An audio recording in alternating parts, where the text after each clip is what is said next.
In the past, I have referred to this UHMW piece wrapping around Nylon Brigade as an armor band, but that's not entirely accurate. The reality is this robot's main defensive mechanism is simply air, and the purpose of this band, well, that's to keep the air next to the robot. Terrible jokes aside, guys, we are here to talk about the defensive mechanisms for the new version of Nylon Brigade, my Antweight Combat Robot. This one right here is the previous version of the robot, and I'm showing you this one because it's totally not because I've already done all the work on the new one, and I can't show it and pretend like I haven't done the work yet. Definitely not what's going on. So what I want to do today is experiment with how 3D printed materials can compare to the traditional UHMW armor band that wrapped around this version of the robot. Now, the UHMW armor worked pretty well. Used to it.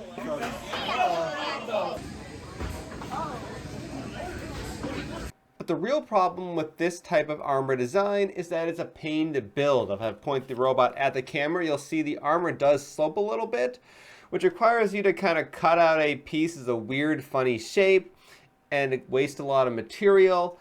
And then when I go ahead and I quote forge it, as I did in the previous video, I'm using that term obviously incorrectly, but I have a whole video on this process. Put a link to that down below.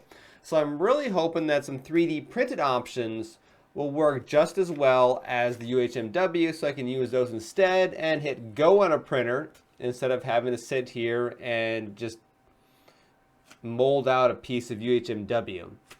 So to start this process off, I need to design the new armor band, and that's relatively straightforward. I'm going to jump over to Blender over here. I have the chassis in there, and I'm going to model up the band around. I'm going to do a few test prints in PLA, and we'll see how things go. And once again, with the magic of video editing, the 3D printed piece is done. Now I tried this on the robot, and there are a few issues with it. Let me bring back the old Nylon Brigade to point at least two of them out. One is a little bit too short. It needs to be a little bit taller to properly protect various parts of the robot. If I compare like this piece to what's in the back there. And two, with the old robot here, you'll notice in the sides I have sections cut out around the wheels. That's because the slope of the piece would actually interfere with the rotation of the wheels. So what I need to do is actually make this piece just a tiny bit bigger. And kind of like how in the very back here is a little bump, I need to add something like that so that I can extend the sides out a little bit from the chassis, and that will solve the problem with the new robot of this armor band interfering with the rotation of the wheels. And there we go, the second version of the armor band is done, and this one fits really good. There's plenty of space here between the band and the wheels, so everything can rotate perfectly and without any issue. Now it's time to prepare for the testing.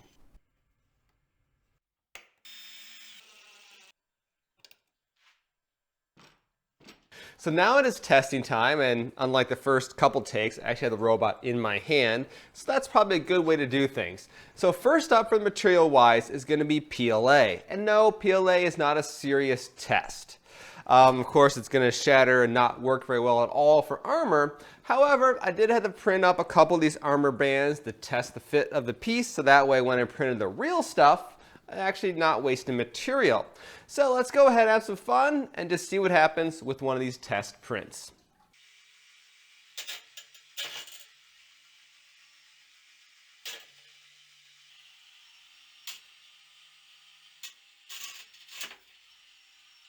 So next up in terms of testing, which will hopefully be the most successful one, is going to be nylon. This is just 3D printed nylon.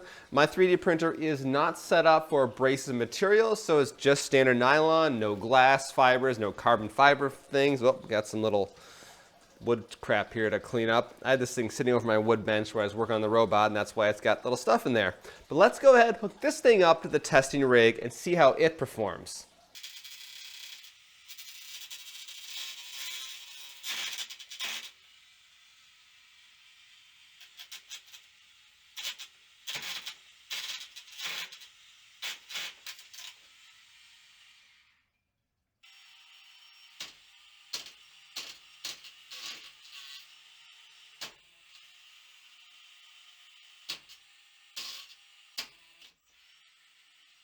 Now for the third and final test, as a bit of a control, because this particular material has already been in combat and I got a pretty good idea as to how it works in combat, I've got one of the old UHMW armor bands from the previous version of Nylon Brigade. So I want to see how this takes damage in a more controlled circumstance compared to the previous 3D printed options. So let's give that one a try as well.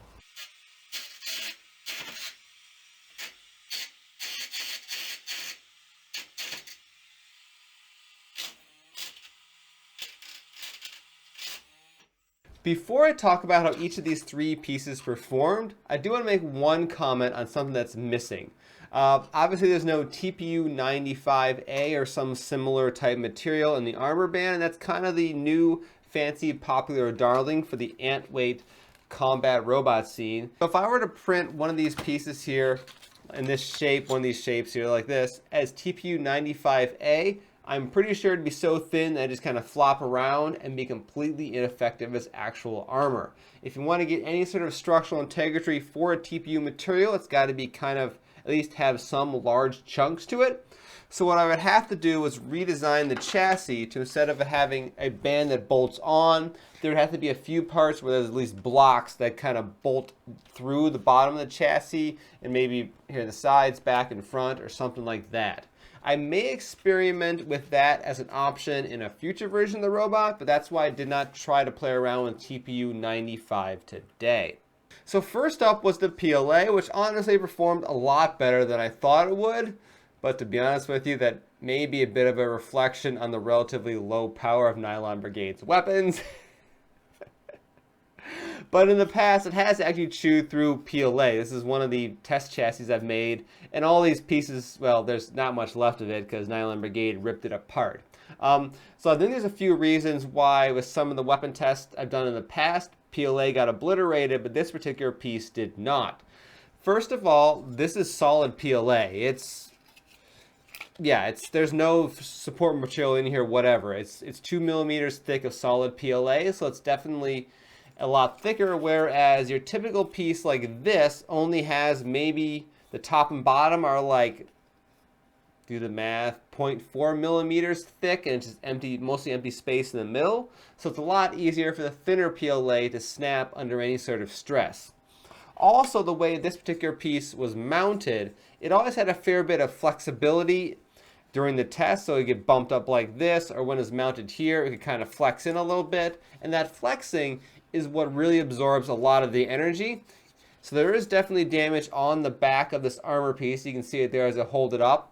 Not substantial, but there's definitely little chunks out of the bottom and some scrapes in the back.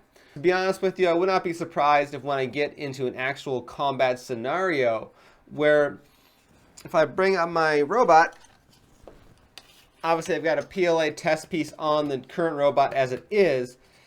It's much more rigid when it's properly bolted into the robot, so I can see it snapping a lot easier if this comes in contact, or if it, I should say, is if an enemy weapon comes in contact with it. Moving over the nylon here, visually it did appear to perform a little bit better than the PLA.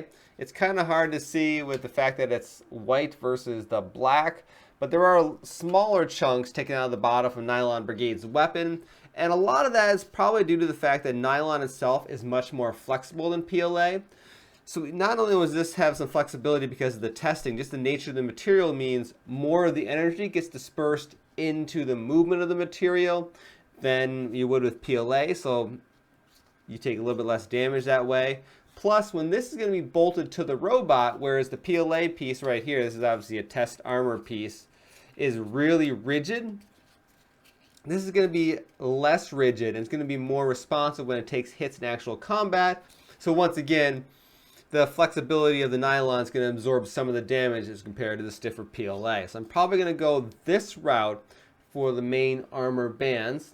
When I compare these two right here, the UHMW is probably even more flexible than the nylon. I mean, they're kind of close.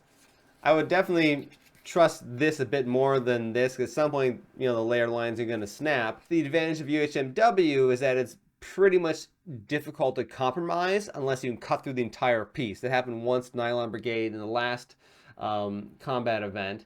but you know, little holes that get hit here, it doesn't really affect the overall integrity of the armor. With nylon, that's kind of true as well. I've seen, you know, like a hit or two on the chassis to where it just kind of punches a small hole in it. So I'm really hoping the nylon works kind of like that as well when it takes hits. It doesn't really compromise the entire structure as much. But the big advantage with the nylon is that I can 3D print it. And once again, I'm going to hit a button, come back in a couple hours, going to have a full piece of armor that I'm going to be able to just swap out in between fights. Whereas with the UHMW, I can't make as many of these. These take a while to make, where this is zero labor. So I can just bring more of these and replace them as needed versus, you know, having to kind of patch these up and try to make them last for a few more fights. So to be honest with you, I'm not entirely sure if that is, quote, the best engineering approach to trying to figure out what type of armor you want to use. I really just didn't want to make more UHMW armor bands, so I'm kind of glad that the nylon armor seems to work pretty good. This is PLA. Once again, I'm kind of pointing like it's nylon, but this is PLA. So the last thing that matters really comes down to the weight of the armor and the nylon piece. Let me just pick that back up right here. This clocked in before I ripped it apart with a little bit of damage. I'm being very generous on the term ripping it apart. It clocked in at around 30 grams. Now, Nylon Brigade, without the armor band, I got a photo here from a little while ago, was 407 grams. So add a little bit above 30 there, because there's 1, 2, 3, 4, 5 bolts to hold it in place. So I'm probably looking around 440-ish grams once I get this armor piece on. And the good thing is I'm underweight by, you know, what is that there? 10, 12 grams, something like that approximately. And the robot is pretty much done at this point. So there's going to be a few little tweaks I got to make to the weapon and try to get a little bit more power out of it. And there is one adjustment I got to make to the lid of the robot, which I have no idea where that is right now, to kind of help hold the receiver in just a little bit more. But for the most part, this robot is pretty much done and ready for combat. So the next step here is to go ahead and begin the process of mass producing it. And by mass producing it, I mean making 2 more of these that I'm going to take to an upcoming competition. Alright guys, well thank you all for watching. I'm Jason, the creator of the Tabletop Battlefield and Team Rocket Robotics. If you want to go ahead and check out more of this, I've got a playlist that I've been working on when I initially built the robot, which is sitting down here, and I've got a second one going through all the steps I've taken to refine it a little bit and get a little bit more powerful weapon in there. And if by any chance you want to see some actual good funny comedy, at least I think was funny, check out a video I made last time where I made fun of Warhammer 40,000 and assorted other characters like the Chinese Communist Party and weird Satanists that hang out at the CERN Large Hadron Collider. Alright guys, I'll see you next time.